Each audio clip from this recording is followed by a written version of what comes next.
44 kes baharu jangkitan COVID-19 disahkan hari ini yang membawa jumlah keseluruhan kes kepada 15,036 orang. Sementara itu, satu kes import dicatatkan. Yang Berhormat Datuk Seri Setia, Dr. Haji Awang Muhammad Isham bin Haji Jaafar, Menteri Kesihatan memaklumkan perkara tersebut semasa sidang media situasi terkini jangkitan COVID-19. Sidang media berlangsung petang tadi di Dewan Al-Afiah Kementerian Kesihatan. Terdapat tambahan 10 kes baru kepada 5 kluster aktif yang sedia ada yang merupakan kontak-kontak terdekat kepada beberapa kes positif sebelumnya. Sementara itu, terdapat 3 kluster baru yang telah dikesan yang melibatkan 27 kes. Kluster-kluster baru ini adalah kluster kediaman di mana 2 di antaranya ialah kluster Hamitan Group dan kluster di Sandlit Staff House. Adalah kluster rumah yang menempatkan pekerja-pekerja syarikat berkenaan. Sebagaimana yang tertera di skrin sekarang, 3 kluster telah ditutup setelah tidak ada kes dikesan di dalam kluster berkenaan selama 28 hari. Oleh yang demikian, jumlah kluster yang aktif adalah 135 kluster.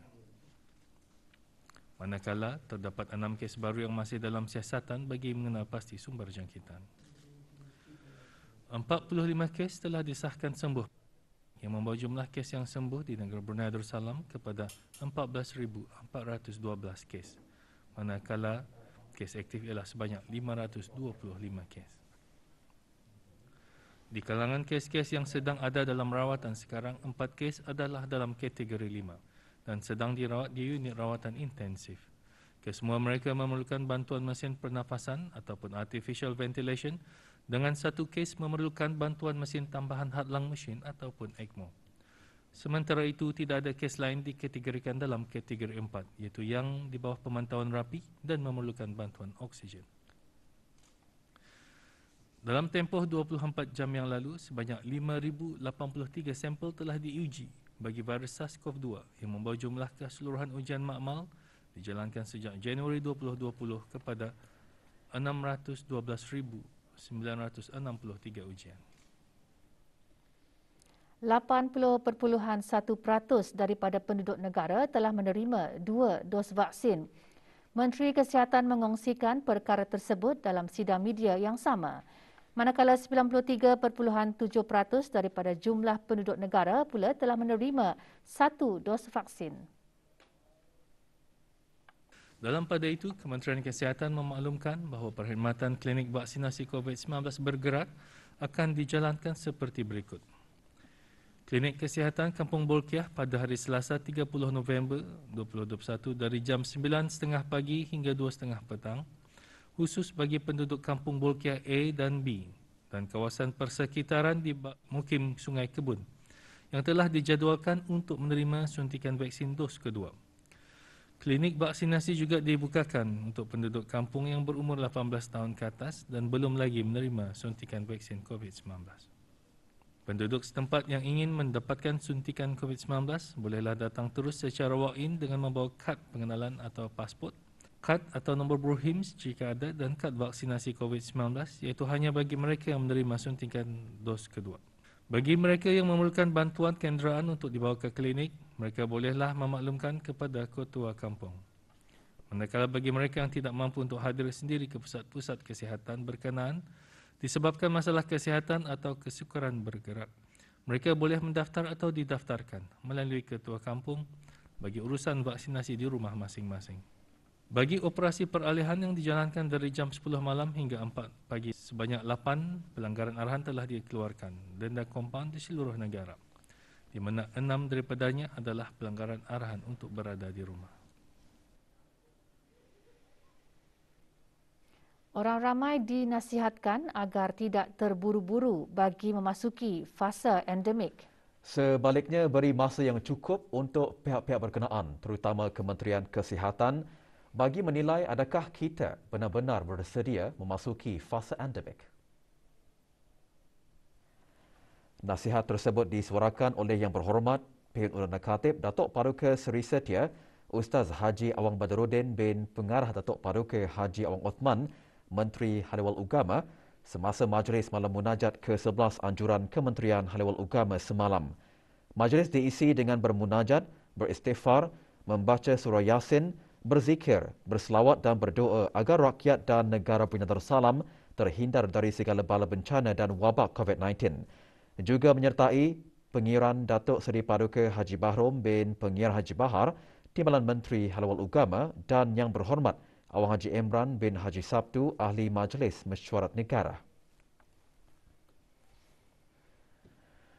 Sebagai salah sebuah negara yang menyokong ASEAN Business Series tahun ini, Kanada berkongsi komitmennya dengan ASEAN untuk menyumbang kepada pemulihan ekonomi pasca pandemik dan mengukuhkan rantaian bekalan.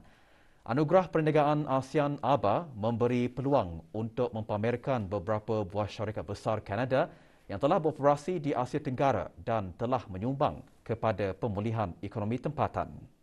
Di samping itu, ABA diharap dapat menyumbang kepada pembangunan ekonomi ASEAN termasuk di negara Brunei Darussalam.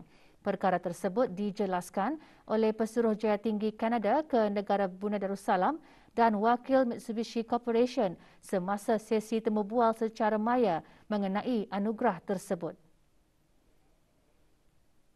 We are here to showcase Canada as a market for global businesses to invest and grow. You know, a large number of ASEAN investors have already made operations in our marketplace. And that is because Canada has been ranked as the best country in the G20 for doing business through to 2024 and also offers one of the strongest G7 economies. Our company, which has been developing business in ASEAN and Brunei for many years, wants to show our support to the Council by being one of the sponsors. I sincerely hope that ASEAN-backed activities will be fruitful and ASEAN-backed will lead to the further development of Brunei and ASEAN. Ke arah mengongsikan maklumat dan pengenalan tentang World Anti-Doping Code 2021 yang diguna pakai bermula 1 Januari 2021, Jawatan Kuasa Anti-Doping Brunei Darussalam, Kementerian Kebudayaan, Belia dan Sukan Kelmarin mengadakan Majlis Penandatanganan Penerimaan Peraturan Anti-Doping Brunei Darussalam 2021 secara maya. 53 buah persatuan atau persekutuan sukan kebangsaan memberikan persetujuan dan tanda tangan sebagai sokongan kepada program-program anti-doping di peringkat kebangsaan dan antarabangsa. Menyertai majlis Pengiran Muhammad Amir Rizal bin Pengiran Haji Mahmud Setiausaha Tetap Pentadbiran Kewangan dan Estet Kementerian Kebudayaan, Belia dan Sukan. Penandatanganan penerimaan peraturan ini bermakna negara telah mematuhi piawaian World Anti-Doping Code 2021.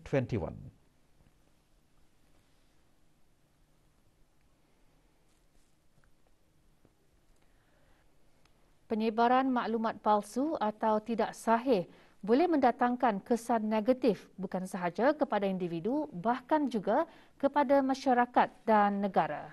Bagaimana AUDA boleh berperanan bagi sama-sama membendung tabiat yang kurang sihat ini? Untuk mengetahuinya, ikuti laporannya bersama Wazna Fakriana Othman. Teknologi yang ada pada ketika ini, pelbagai maklumat boleh diperolehi hanya di hujung jari sahaja. Ini termasuk penularan maklumat-maklumat palsu yang tentunya akan menimbulkan keresahan dan kebimbangan masyarakat. Bersama saya, 2 orang narasumber yang akan mengupas isu berkenaan, iaitu Puan Nurhamiza binti Awang Haji Roslan, Penolong Ketua Fakulti Multimedia dan Penyiaran College IGS, dan Puan Dayan Siti Nur Izzuana binti Ayub, Pelatih Kesedaran Keselamatan Siber Cyber Security Brunei. Puan Nurhamiza, apakah kesan penyebaran maklumat yang salah atau palsu dalam media sosial kepada masyarakat dalam jangka masa pendek dan panjang? Memang kesannya adalah negatif. Timbulnya perasaan takut dan tidak percaya kepada media, termasuk media rasmi. Dan ini boleh dimasukkan dalam kategori kesan negatif jangka masa panjang. Kesan negatif yang mungkin boleh disenaraikan sebagai kesan jangka masa pendek adalah terganggunya keharmonian masyarakat. Jadi maklumat palsu yang sampai kepada orang ramai boleh menimbulkan suasana kecoh ataupun perasaan panik. Baik, menurut Puan Dayan Siti Nur Izzuana pula, Bagaimana cara untuk mengenal pasti kesahihan sesuatu maklumat yang dikongsikan dalam media sosial? Apa kes yang paling bahaya pernah dilaporkan? Pastikan maklumat yang kita ni terima adalah dari sumber yang sahih dan mempunyai nilai autoriti. Kita ni harus fahami maksud dan konteks sesuatu maklumat. Jadi yang paling bahaya yang pernah dilaporkan, salah satu kes iaitu semasa penularan pandemik COVID-19, nama-nama pesakit yang telah ditularkan dan maklumatnya belum sahih. Baik, untuk Puan Nurhamiza, sebagai individu, apakah yang perlu dilakukan seandainya menerima maklumat yang salah atau palsu dalam media sosial? Jadi salah satunya adalah you go back to the source, ya, melihat semula ataupun mencari sumber maklumat tersebut. Jika kita ni dah pasti sama ada maklumat yang dikongsikan itu sahih atau tidak, sebaik-baiknya bertanya kepada yang pakar ataupun yang berkelayakan untuk memberi maklumat, ataupun lebih selamat lagi tunggu statement rasmi, kenyataan rasmi dari pihak-pihak tertentu. Okey, kita teruskan soalan untuk Puan Datuk Siti Nurhalizawana. Bagaimana menggalakkan masyarakat untuk menjadi lebih bertanggungjawab dalam menangani maklumat palsu di media sosial? Pertama sekali, jangan tularkan mesej tersebut, dan juga yang kedua, membuat pengasahan. Tetapi yang paling penting sekali, yang ketiga, kalau mereka menerima maklumat tersebut, mereka harus lapor mesej tersebut ataupun post tersebut kepada media sosial ataupun kepada pihak berursut bahawa ia mengandungi maklumat yang tidak sahih. Auda, hentikanlah penyebaran maklumat palsu. Jadilah pengguna media sosial yang bertanggungjawab dalam menyebarkan maklumat. Tamu bunga Pasar Gadong tetap menjadi tumpuan orang ramai yang hendak membeli pelbagai jenis bunga dan tanaman menarik. Beroperasi seperti biasa pada hari Jumaat dan Ahad semasa pandemik, walaupun negara Brunei Darussalam masih berada dalam fasa peralihan, pelaksanaan langkah-langkah penjarakan fizikal sangat dititikberatkan. Semasa tinjauan RTB, para penjual dan pelanggan mematuhi segala SOP yang ditetapkan oleh Kementerian Kesihatan. Orang ramai juga dinasihatkan untuk sentiasa mengamalkan tanggungjawab sosial masing-masing. Masa ni nampaknya pelanggan mula datang berkunjung. Dan yang penting sekali kalau macam kami, yang penting sekali adalah pakai mask lah. Pakai mask, kemudian kita ikut SOP lah. Para peserta bengkel penggunaan peralatan tradisional Falak berpeluang mempelajari dan menguasai aplikasi peralatan Falak tradisional. Bengkel tersebut yang diadakan secara maya selama 3 hari berakhir semalam. Yang di-Pertua Persatuan Astronomi Negara Brunei Darussalam semasa penerupan bengkel menjelaskan kerjasama mana-mana agensi dialalukan untuk merealisasikan pembinaan sebuah balai cerap bagi faedah kolektif awam maupun sosial. Awang Haji Mahadi bin Haji Muhammad Tahir juga menyatakan kepentingan pencerapan objek-objek angkasa sebagai sumber pembelajaran. Juga menyertai Dr. Haji Muhammad Hussein bin Pen Penyurat Haji Ahmad, Pemangku Pengarah Balai Khazanah Islam Sultan Haji Hassanul Bolkiah, Jabatan Perdana Menteri. Bengkel dianjurkan bersama Persatuan Astronomi Negara Brunei Darussalam PABD dan Balai Khazanah Islam Sultan Haji Hassanul Bolkiah, Jabatan Perdana Menteri. Pendaftaran sijil kelahiran, kematian dan anak angkat kini boleh dilakukan di Dewan Muhibah Jabatan Brunei dan Muara bermula pukul 8.15 pagi sehingga 4 petang semasa waktu bekerja. Pendaftaran juga dibuka pada hari Jumaat dan Ahad dari pukul 8.15 sehingga 11 pagi dan 2.30 sehingga 4 petang. Langkah inisiatif Jabatan Imigresen dan Pendaftaran Kebangsaan JIPK yang bermula Jumaat lalu adalah untuk memperluaskan lagi perkhidmatan pendaftaran kelahiran dan kematian. Orang ramai yang hendak berurusan di kaunter-kaunter perkhidmatan JIPK disarankan mematuhi segala langkah kawalan COVID-19 semasa fasa peralihan yang sedang berkuat kuasa pada masa ini. bertujuan untuk memberikan kemudahan kepada orang ramai, memberi ruang tambahan slot-slot tambahan pendaftaran kelahiran dan kematian yang mana selazimnya sebelum ini dibukakan kepada orang ramai 40 slot sahaja. Tempahan awal boleh dibuat melalui email iaitu kkaa.sectionhq@immigration.gov.bn atau di talian 238-3627 atau 2382-629 atau melalui WhatsApp 7299-591. Untuk maklumat lanjut, layari laman sesawang GIPK di www.immigration.gov.bn. Para pemohon yang telah mempunyai slot tempahan disaran membawa bersama dokumen-dokumen sokongan yang dikehendaki bagi kelancaran proses semasa pendaftaran dibuat. 118 orang penduduk kampung Kenua, Mukim Bokok, daerah Temburong menjalani ujian saringan swab RT-PCR SARS-CoV-2 di Pusat Pengasingan Kem Latihan Program Khidmat Bakti Negara PKBN. Operasi swab sweep yang dilaksanakan secara rambang dan besar-besaran itu adalah sebahagian dari saringan bagi mengenal pasti jika terdapatnya kes-kes COVID-19 di dalam komuniti. Operasi ini diselaraskan oleh Pusat Penyelarasan Kebangsaan bagi COVID-19 dengan melibatkan kerjasama beberapa agensi kerajaan yang lain serta kerjasama dari pejabat daerah Temburong dan Ketua Kampung Kenua. Operasi swab sweep akan diteruskan dari semasa ke semasa. Bagi maklumat lanjut dan perkembangan terkini, orang ramai boleh melayari laman sesawang Kementerian Kesihatan atau menghubungi talian nasihat kesihatan 148.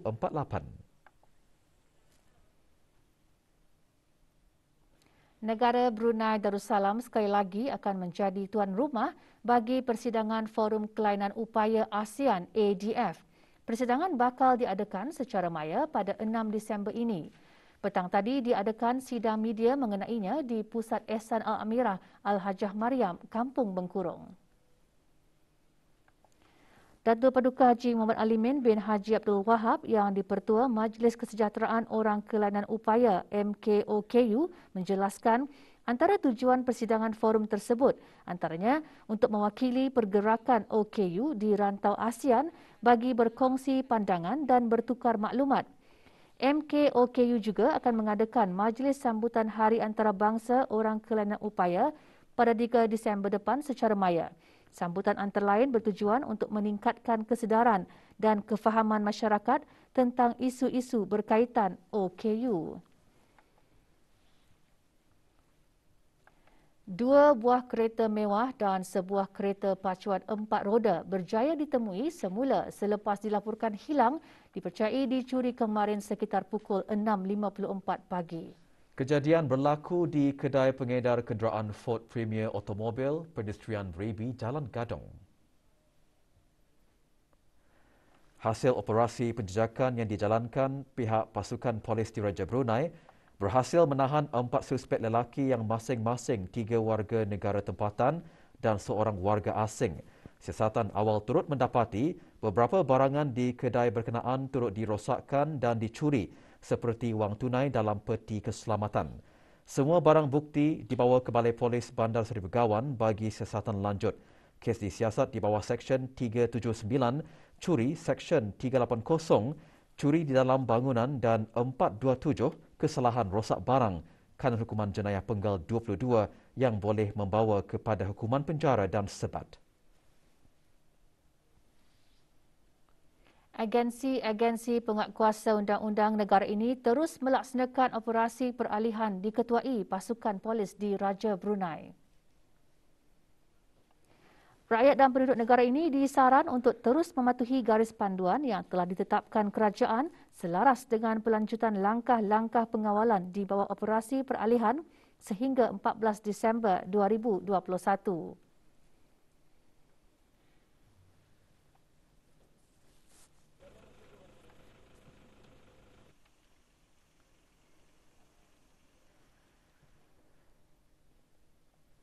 Keanggotaan Detektif Balai Polis Limau Manis dan Balai Polis Sengkurung, Pasukan Polis Diraja Brunei PPDB menjalankan siasatan ke atas seorang suspek lelaki warga negara tempatan yang dipercayai memiliki senjata api buatan sendiri.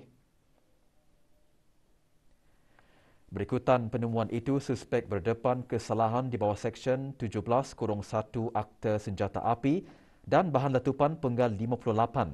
Jika sabit kesalahan, boleh dikenakan hukuman penjara tidak kurang 5 tahun serta tidak kurang 3 sebatan. Sementara itu, Balai Polis Kuala Belait PPDB menerima laporan mengenai seorang lelaki warga negara asing yang ditemui tidak sedarkan diri di kawasan stesen jana kuasa elektrik Pasar Serbaneka Kuala Belait. Paramedik bertugas mengesahkan kematian mangsa di tempat kejadian. Bersiasat dijalankan bagi mencari punca sebenar kematian.